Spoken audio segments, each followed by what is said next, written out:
Hey there, I'm Teri Hart, and this is the Heart of It All, a podcast about the realities of caregiving. And I am not sure we've ever been as honest about the capital R realities of caregiving as we are in this very special episode with the Honourable Marci Ien and her truth around caregiving for her mum. You will not want to miss this.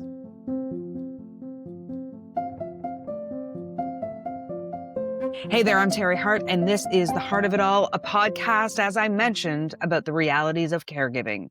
Our guest this week is very, very special in this country and elsewhere. She is a former member of parliament and a cabinet minister for women, gender equality, and youth, and she is a veteran broadcaster. I am so honored to have the Honourable Marci Ien with us.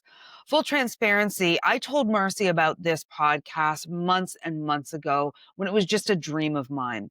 And her response to me gave me the energy to keep moving forward. She told me about her story when we were out at a social event, her story of when her mom needed help. And Marci had just taken on the job of being the member of parliament for Toronto Centre. She couldn't do much. She had to rely on her sister. So what did that mean for her relationship with her mom, who was ailing, and her sister, who was caregiving and had a family of her own? I knew this was a story that so many people would relate to, and I am so, so glad that Marci took time out of her very busy schedule to join us today on The Heart of It All. Here's that conversation. I am so thrilled that the Honourable Marci Ien is joining us. Marci, thank you so much for being here. I'm so happy to be with you, Terry, and congratulations on this podcast. So necessary. You're talking about things that not a lot of people are talking about, so thank you. Oh, thank you. You know, you do have such an interesting caregiving journey that I think will be so relatable to so many people.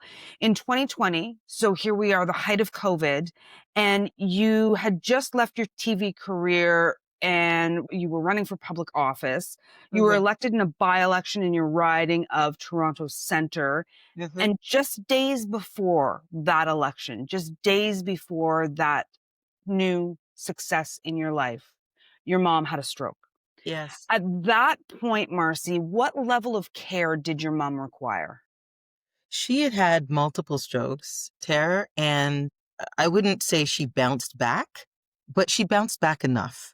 So she was still walking and talking and had to do, some cognitive stuff and rehab and that kind of thing. But that stroke that she had that you mentioned took everything away. There was no bouncing back from that. And so she needed full-time care. My sister left her family in order to provide that care and moved in with my mom to her condo. And while caregivers and different therapists would come to the condo to help and, try to offer whatever they could, my sister became the primary caregiver. She literally left her house and moved in because my mom needed so much and I couldn't be there. So let's start peeling back the layers of Yes. that real situation. So your mom has what you describe as a devastating stroke. Yes. You have this new challenge, this new big job and responsibility in your life. You have two young kids. So take me into the conversation that you and your sister Lorraine have about how you are going to care for your mom. What were your options and how did you come to the decision that Lorraine would move in with mom? It was the only decision that we had. Um, I have one sibling. I had just taken this job, and the job involved travel. And it meant being in Ottawa, being in other places, and not being at home as much as I wanted to be. And so the only choice we had was my sister, and she graciously did that. And the deal was when I was home, that I would try to be there and, give her a break. But, as I look back on this, I wasn't there. Even when I was there, I wasn't there. And there's a guilt that comes with, peeling this back, that I still feel. I honestly think it may have taken years off my sister's life we don't talk about the toll that caring for, our senior loved ones has on caregivers. The lack of sleep, the fact that you don't stop, that there's no one really to talk to. It gets lonely. The grief you feel caring for a parent as you see them slipping away and into someone you don't even recognize anymore. So many different things. And she was in this world and it was unrelatable for me. And I'd kind of bounce in and maybe, be with my mom for a weekend, holidays, that kind of thing. But it certainly wasn't giving my sister the rest that she needed in between. And, you know, um, it was hard. Did you know it at the time, Marcy, or is this the clarity that you have with the passage of time? In the moment, did you feel that guilt? Absolutely. And it was trying to deal with it, and my sister was mad at me, I think, didn't think I was doing enough. She understood where I was, but her life stopped and mine didn't. And that's a big thing to swallow when, the person you love the most, love my sister, was going through all of this, was handling all of this with my mom, and I was like this person watching from a distance, working and doing my job and taking care of my kids and all the things, but not being there for her and not being there for my mom the way she needed me to be. But it would have meant walking away. That's what it would have meant. And I couldn't. No, you couldn't. You were elected. This was a time in your life that you equally deserved. So that decision is made. You can't walk away from being a member of parliament. Yes. You know this is devastating and disappointing to your sister. You recognize that your sister had feelings of anger towards you. Yeah. How did you manage that with her? And what, if any way, Marcy, were you able to support from that distance? Yeah. I tried to support as much as I could when it came to medical issues, doctors, therapists. There were virtual calls, there were phone calls, and I was on those calls and helping to make decisions along with my sister. But physically, I just wasn't there. I wasn't the one making the meals, I wasn't the one giving the care, I wasn't the one, that everybody called. I wasn't the first call. She was. And it took a toll on our relationship, and it hurts to say that, but it did, and we're in a very good place now, but we weren't as much then because she was so proud of me and proud of what I had accomplished, but at the same time, this was hard on her, and I feel that she felt abandoned. She felt that she shouldn't be going down this road alone, but she was. This is a podcast about caregiving, but the reality is that caregiving can require such a sacrifice, and it's a sacrifice that not everybody can make. You're really, really, to your core, good human being. Thanks, Terry. I think that caregivers always think, and people who love somebody always think that they're not doing enough. Is there any chance that in your truth, you are being very hard on yourself? I am being hard on myself, but it's also the reality. But I've had to forgive myself and think to myself, if my mom understood what I was doing, because she didn't fully understand what I was doing, she understood what I was doing and my heart to serve and what I wanted to accomplish for this country and for people in this country, that she would have been proud and would have said, "You got to do this. Like, don't worry about me. Don't worry about me. It's not about me right now." Um, but at the same time, my sister didn't work for a year and a half. She wasn't there for her kids the way she wanted to be and her family the way she wanted to be because she was carrying the full load. So it's taken some time to forgive myself and to come to terms with what I was doing. I wasn't delinquent in any way. I was doing a job that I worked hard to get, and I wanted to do it to the fullness and to the best of my capabilities. I think there's such a really interesting distinction there that you just make, Marcy, about delinquency Mhm. versus capability. That's right. I think that that's gonna be a crucial takeaway for people listening to this. How would you classify the 2, delinquency versus capability? There are people who decide just not to be there for their senior loved ones. I have friends who have siblings, and the siblings have just said, "You know what? Peace out. I can't be there. I have my own family," or "You live closest to mom or dad, so it's up to you." And they just leave. They're just not there. They're not supporting their siblings during this caregiving journey. They're not doing they don't want anything to do with it. And then there are people who want to be there, who try to be there as much as they can, but maybe through, personal circumstances, they can't be, whether that's a job, whether that's some other crisis that involves family or kids or whatever it is. They want to be there. They want to be there, but they can't be there versus somebody who can be there, but chooses not to be. What surprised you, Marcy, about after the strokes that mom bounced back from, and then to have her not bounce back?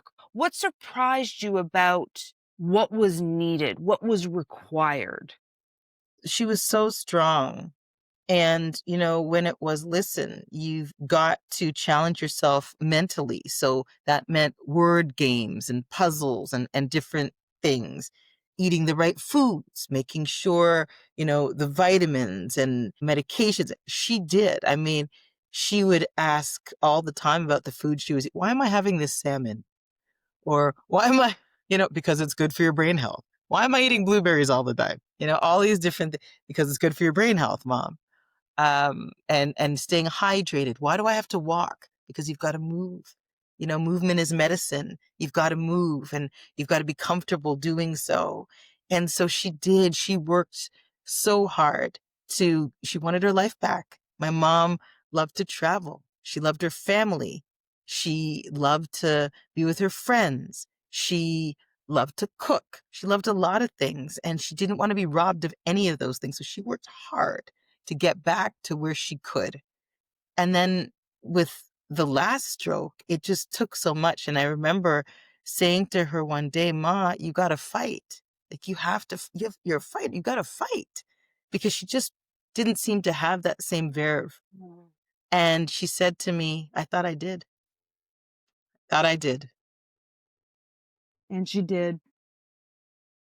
And she did. She did fight. Yeah. What conversations had you had with your mom about caregiving and what her wishes were for her life or her end of life? How prepared were you and Lorraine for this stage? We could have been better prepared. My mom lived in a house, and the house got to be too much. And so we thought scaling down and her going to a condo, not a seniors condo, but a condo that a lot of seniors lived in. They would go on trips and do things. And so we thought this is what it was. So we thought we were doing the right thing, right? Moved from the house to the condo, active condo, community, all of those things, but didn't really prepare for multiple strokes. And so that was something we had to, deal with. And it was hard because there was never enough time. I think we always felt like we were behind the 8 ball because her health changed so dramatically, so quickly with that last stroke. And we had to make some hard decisions, really hard decisions. My mom, there came a time where she couldn't be in her condo anymore. And she was in a home and in that home for about a year. And while the care was excellent, she wasn't in her home and she wasn't close to her family and didn't have everybody around, although we tried to be there as much as we could. And you could see that deterioration and we weren't prepared for that. We thought she'd be in her condo, till the end of her days. What conversations, Mercy, do you wish you had have had with her? Could you have had with her? I Her wishes, because that wasn't clear. What do you want to do? If it's not going to be this condo, if it gets to a point where, you have to be cared for, where do you want to be? Where do you want to go? What does that part of life look like? And those are conversations that we don't always embrace because they're not always comfortable to have, right? It means you're at a point where you could lose someone. It means we're not going to live forever. And how do you broach those conversations? Not everybody is courageous enough to have them. We weren't. We danced around it a bit and thought we had done what we needed to do, but really didn't see this huge decline in health that meant those plans weren't going to work anymore. Yeah. I mean, and that's the thing. Our very first episode of this podcast is all about how to have those difficult conversations, how you can start talking about these things. But I'm just such a strong believer in that sharing this information is going to make the difference to how we move forward through this Mhm. chapter. You're right, but it's facing our own mortality, right? When both my parents died recently, and I was having a conversation actually with a pastor, and he said, there's no layer anymore. Next, it's us, right? Like when your parents when your parents are gone, it's kind of like the next people to go will be us. My sister and I kind of looked at each other, but it's true. Like we're next, right? And so when you are caring for someone and they are sick and then you lose them and have to make decisions around all of that, you quickly understand, hey, your mortality is real and it's coming, right? Because we're all gonna die someday. We just don't want to talk about that. No, we don't want to talk about it, but we're living so much longer and we're living so Yes. well. Yes, And that's to true. continue living well and living longer, we're all going to need a level of help. That's exactly right. That's exactly right. And that's something that we didn't prepare for as well. But you know what, Terry? The good thing is the lessons, right? The lessons we can take. You go through an experience like this and you think, okay, I can do this better so that my kids will be better prepared to handle this. Or I need to get this done. And what about a will? What about, all of these things? Is that arranged? All of those things. The only thing my mom actually talked about was that she wanted to be cremated. We knew that. But as far as, the health perspective and care, when she got to a point when she couldn't take care of herself anymore, we didn't have any of that. None of that was planned. So we were kind of flying by the seat of our pants.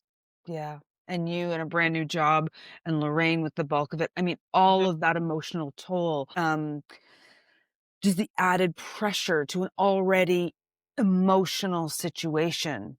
Yeah. I mean, I remember uh it was around Thanksgiving.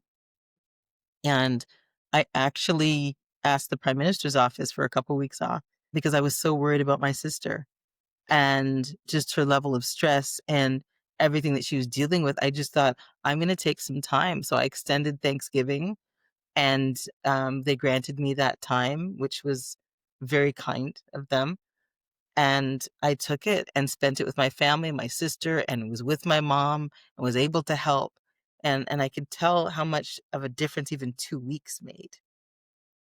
For your mom or for your sister or for both? Both, both. Because I will also say the primary caregiver, I'm sure, can get on the caregivee's nerves. Like, like they need a break from each other too. In a huge way, in a huge way. It's not easy, right? And even, my mom, there was some Alzheimer's and some dementia, and she would repeat things a lot, right? And I know, my sister would say, Ma, you said that, that's okay, but you just said that a couple minutes ago. So it got to a point where my mom would kind of ask questions, but she would say, I might have said this before. Just to, right? I might have said this before. Let me know, Yeah. but, and then continue with the question. So, yeah, I mean, stuff like that will drive you bonkers, right? And they try to be patient and all the things, but the fact of the matter is we can't always be that way. And then fatigue kicks in, right? And your own sadness, your own Your own emotion. sadness because you see the person that you know and love slipping away. They are not the same person. You want them to be, but they're not. There's that whole thing about parenting your parents.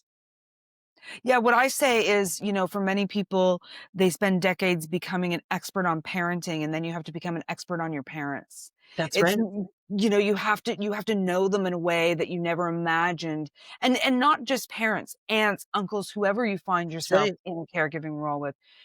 Marcy, you said that, after your mom died, which was September 17th, 2024, you said that her death played a huge role in you deciding to leave politics. Mhm. And I'm curious about that. I'm curious why and what you learned and why you wanted to make that change. I wanted to be around family more. And you become really cognizant of time. And Terry, the fact of the matter is that I think I stood a very good chance of winning. And so I thought, is this another 4 or 5 years that I want to live this way? Have I come and done the things that I said I was going to do? Have I completed a mandate? I didn't feel that I was walking away from a job that I did poorly. I felt good about leaving at a time where we'd gotten some things done. Far from perfect, but we'd gotten some things done, and I wanted more time with my family. I didn't wanna feel, that I was missing anything. Mm. So, yes, that played a big role. My dad was still really ill at the time too, so I was thinking about that, and I had a son who was about to start high school and a daughter who needed me too. So all of those things combined with the fact that I thought, I don't wanna be plunging my constituents into a by-election 2 years from now because I'm done or I feel it's time to go. I thought it was clean. It was cleaner to leave at a time where it wouldn't impact as many people. But it was about being there. It was about being present and being there for family more. You mentioned your dad. Your mom died in 2024, and your dad died this year, Yes. 2025. You had a very different caregiving journey with him, circumstantially, Yeah, although because every caregiving journey is unique. that's right. Um, how was it different with him? Did you have similar feelings? Our stepmom took care of my dad. So she was his primary caregiver. And what that meant was visits. It meant, me going over to see him. But it was heartbreaking. I was so close to my dad. We How shared many a lot. Raptors games did you guys go to together, Oh my Marcy? gosh, for 20 years we sat in the same seats. And it was our date. We got those tickets literally the week I was getting married. And we did that because we did. We had gone to pick up my wedding dress, Terry, and, Vince Carter was trying to decide whether or not he'd stay with the Raptors. And I remember 680 News going live. Vince decided to stay. I literally was holding my wedding dress going back to the car, and my dad said, "You know what? We'll get tickets. That way we'll always have a date." And so we got these tickets thinking, "We'll take the subway down to the games. We'll be together, married or not. We'll have a date every week." And that's how that started, for 20 plus years. Here we are in basketball season now, and I get really emotional. The Yeah. Jays, oh my gosh, and the beautiful journey that team took. My dad would have loved that. He was a huge fan. And we went to baseball together too, so it was very hard to visit him and see him in a diminished state. He was larger than life. He was this gregarious educator who loved kids, loved his job, impacted a lot of lives, and he did so with empathy. And so to see him not be who he was hard. Yeah. I probably didn't visit as much as I could in that situation because I couldn't take it. I really couldn't handle seeing him like that, not being able to chat or respond or share. Yeah. It's I missed my dad so much during the Blue Jays run. I mean, it Oh was my just gosh. it's so funny. It's the things that, he would have been so excited. He would have been Yeah. so over the moon and yeah, it's funny the things, the moments that grief comes in. Yes, yes. Right? When you think, "Oh my gosh," or you hear a certain song or whatever. And what I've realized is it never leaves. It comes in waves. It never leaves. So, the experience you went through with your mom, knowing that Lorraine was on deck Mhm. and you were supporting as Yeah. best you could. Yes. The situation with your dad, knowing that he was well cared for by your stepmom and you were able to visit him Yes. and love him as a daughter and not change that dynamic into caregiver. Is there a right way and a wrong way for this, Marcy? I don't think so. None of it is easy, but I think people just find the best way for them. There's no perfect way. There's no wrong way. There are just a lot of different journeys on this path to caregiving. There are just a lot of different journeys, and all of them involve people who are doing the best they can, doing the best they can. Yeah, I mean, and that recognizing the uniqueness is really what I'm trying to lean into so Yes. often Yes. around this is really listening to people and what they're Yes. saying to me about it. Yes. And part of it is I truly believe what we're doing in society around seniors, what we're doing in society around recognizing that they are still people and functioning members of society. How do you think we can do a better job of supporting seniors? Oh, we need to do so much more. When you look at the outcomes with regards to homelessness in our country, with regards to who's eating as grocery prices continue to skyrocket, just for basics, butter, meat, vegetables, seniors are always on that list. And actually female seniors because they outlive their partners. And so there are a lot of single or widowed seniors, women that aren't doing well in this country, and we need to do more, and that's every level of government, because the one thing that I will tell you is that it'll take coordination, right? Things are possible, but it would take, and it does take coordination between every level of government and the will. I just don't think the will has been fully there. I don't. I realize in my lifetime, we've gone from not talking about fertility, Oh, yes. not talking about menopause. Both of those things are being talked about extensively, and the change in those two very real Yes, situations for millions of Canadians. yes. And now not talking about caregiving to talking about it. So why do you think that, adding to that list of menopause and fertility, why do you think caregiving is an important barrier to start talking about now? First of all, we're 51% of the country, all right? And I'm not just talking about women in care, but women live longer. So they are going to need it for a longer period of time. When you have a majority situation and you're not talking about the things that impact that majority, you've got a problem. And it has to change. But it gives me great comfort that all of the things that you just mentioned are now being talked about in a fulsome way. And laws are changing and people are acting, and it needs to be that way. So putting caregiving front and center, the way you're doing so with this podcast, is hugely important because it gets the attention of the people that can implement change. I would also suggest one of the things that I'm learning more and more is not only are women living longer, so requiring more caregiving, but also women tend to more often be in the caregiving roles, even That's within families. that's right.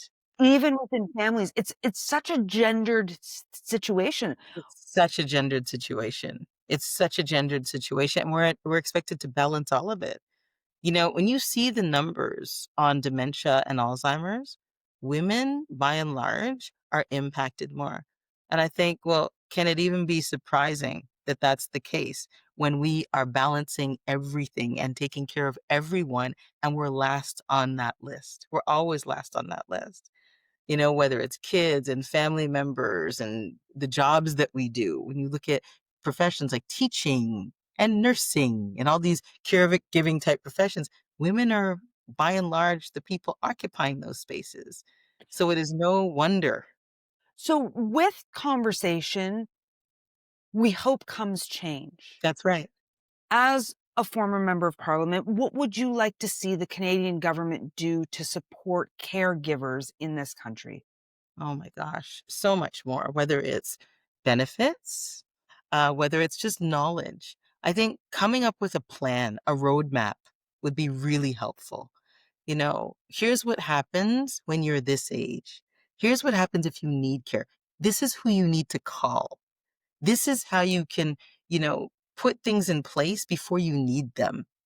If we had some sort of roadmap, and we do this in government, right? Where there are steps that you can take and things that you can do, it would be extremely helpful so that we are not dealing with problems like this when they occur, but we're talking about them and putting things in place before you actually need them. That is exactly what this is about. That is exactly what we need to do. But the thing is, Terry, again, it's coordination because when it comes to health, that's the realm of the provinces, right?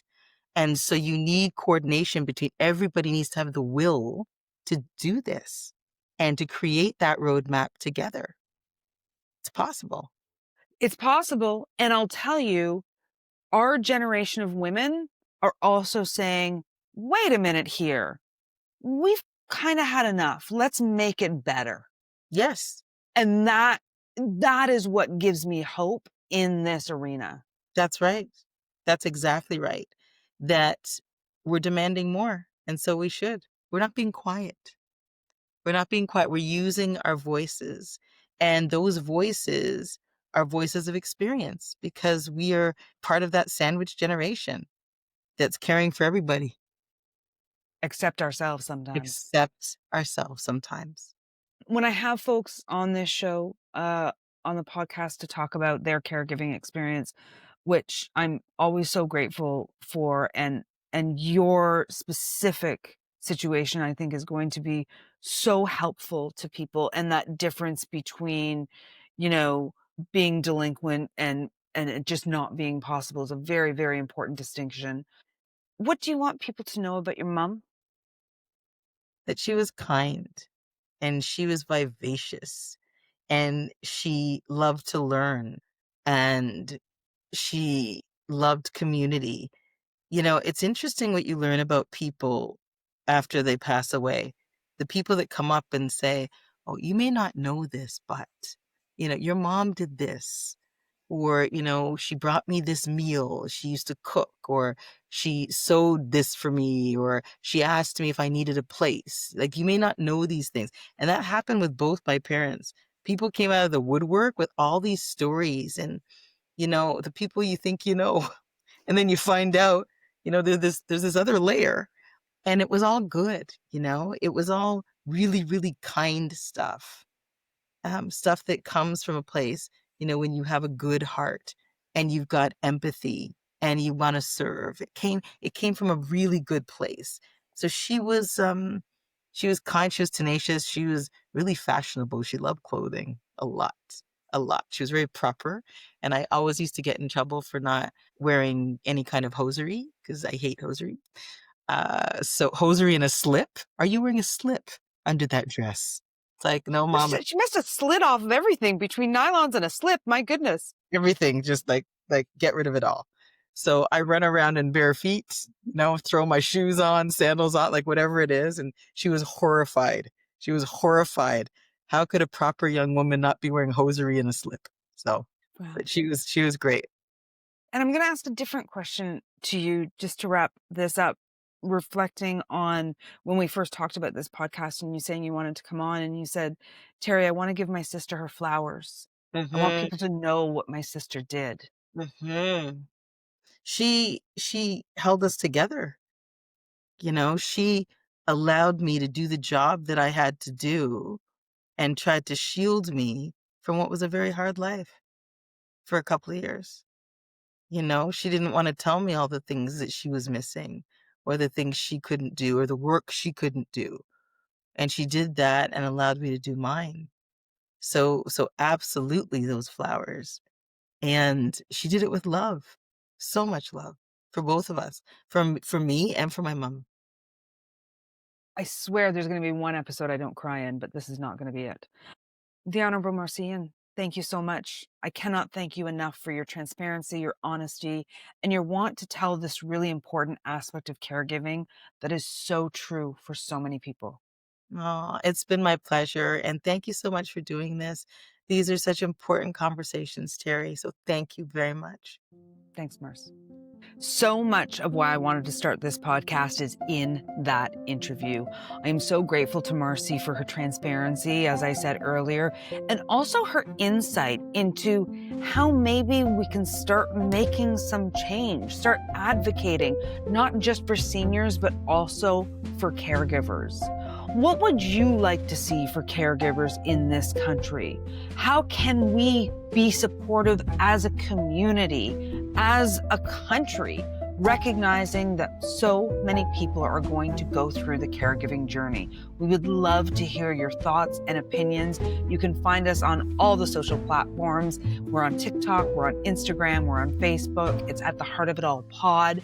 And also, wherever you are listening to this podcast, whether it be Apple or Spotify or any other platform, please do us a favor, leave a rating, leave a comment. It makes a huge difference in the algorithm, and we're really hoping that as many people can discover us as possible. The podcast, The Heart of It All, was created, executive produced, and hosted by me, Teri Hart. I could not do it without my friends at 6 of 1 Digital. They are Carrie, Hayden, and Jess Carroll. They also work tirelessly producing this week in and week out. And we cannot wait to bring you more real stories as well as more experts to help you through any caregiving journey that you are on. Thanks so much for listening. And as always, please take care.